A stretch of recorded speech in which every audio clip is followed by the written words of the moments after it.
Two television documentaries have reported on huge landscape star patterns associated with Native Americans and Native Australians. One was in the Ancient Aliens series, presented by Giorgio Tsukalos, and the other was Stargazing Live Australia, broadcast in 2017, presented by Professor Brian Cox and Dara O'Brien. Both accounts seem to have association with the constellation Orion. The Hopi Mesas in Arizona shape Orion's belt's image, and it's said that the Hopi specifically came here because of the shape. But not only do the three mesas represent the stars in Orion's belt, but when connected to other Hopi landmarks throughout the southwest, the collected sites map the entire body of the Orion constellation. Every major star of the constellation corresponds to a ruined site or a village that the Hopi are currently living in. A place called Wupatki represents the star Bellatrix. It's north of Flagstaff, Arizona, and they built the ruin about 1120 AD. They lived there for a century or so, and then they abandoned this place. Another place is called the Homolovi Ruin. It's by Winslow, Arizona, and this corresponds to the star Betelgeuse. They also settled in Beta Taken. This corresponds to the star Rigel. And the Canada Celli represents Saiph.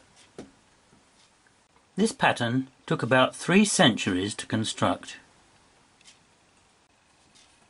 In the Stargazing Live program, Dr. Namana, an astronomer and elder of the Noongar people of Western Australia, discussed the songlines of the indigenous Australians and their relationship with the stars. Dr. Namana told us that when the first people came to Australia about 50,000 years ago, they explained their world using the big southern sky. To them the stars were a calendar, a clock and a secret code connected with the ancient trails or songlines which crisscross the continent. In their creation story there was nothing on earth. It was flat and featureless, and a great serpent moved across the land, creating trails, trading routes called songlines. The people are born on them, live their life on them, and die and are buried on them. They locate waterholes, food and meeting places. When teaching the children about the traditions, Dr. Nomana lies on his back, looking up at the night sky, and points out the W formed by the 5 brightest stars in the sky, to each side of the constellation of Orion, which appears inverted compared with its appearance in Britain. These stars are Canopus, Sirius, Rigel, Betelgeuse and Aldebaran. In Western Australia, these are represented on the Earth by Stirling Ranges, a rock near Wagin, Wave Rock, Merredin Peak and Lake Moore. The W shape is almost identical. Each star lines up with a prominent granite rock on the land, which marks a turning point along the songline. Bluff Knoll in the Stirling Ranges, representing Aldebaran. Punta Pen Rock is a granite rock formation located approximately 4 kilometres southeast of Wagin, whose name means place of the emus. It could represent Betelgeuse. It's a prominent feature in the area, rising out of the surrounding flat plains. It has an elevation of 310 metres and is part of a dreaming trail that extends from the south coast near Augusta to the Great Victoria Desert country to the northeast. Other features along the trail include Wave Rock. Gawagu is the spirit emu in the Milky Way. This is a sacred spirit as he relates to water, and the emus of the land should never be interfered with as they are checking the water holes. The Southern Cross, near the emu's head, the Coalsack Nebula, is an important place as it shows the way to Bulimar, 5 white cockatoos that by me the Creator put there as a guide. Wave Rock, representing Rigel, has cultural significance to the Baladong people. Local tribes believed that Wave Rock was a creation of the rainbow serpent and was created in her wake by dragging her swollen body over the land after that she had consumed all of the water in the land. Merredin Peak represents Sirius.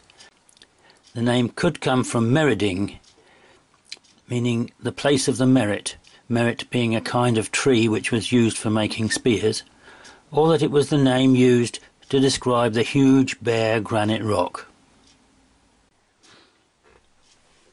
Lake Moore, which represents Canopus, is a dry salt lake in Western Australia.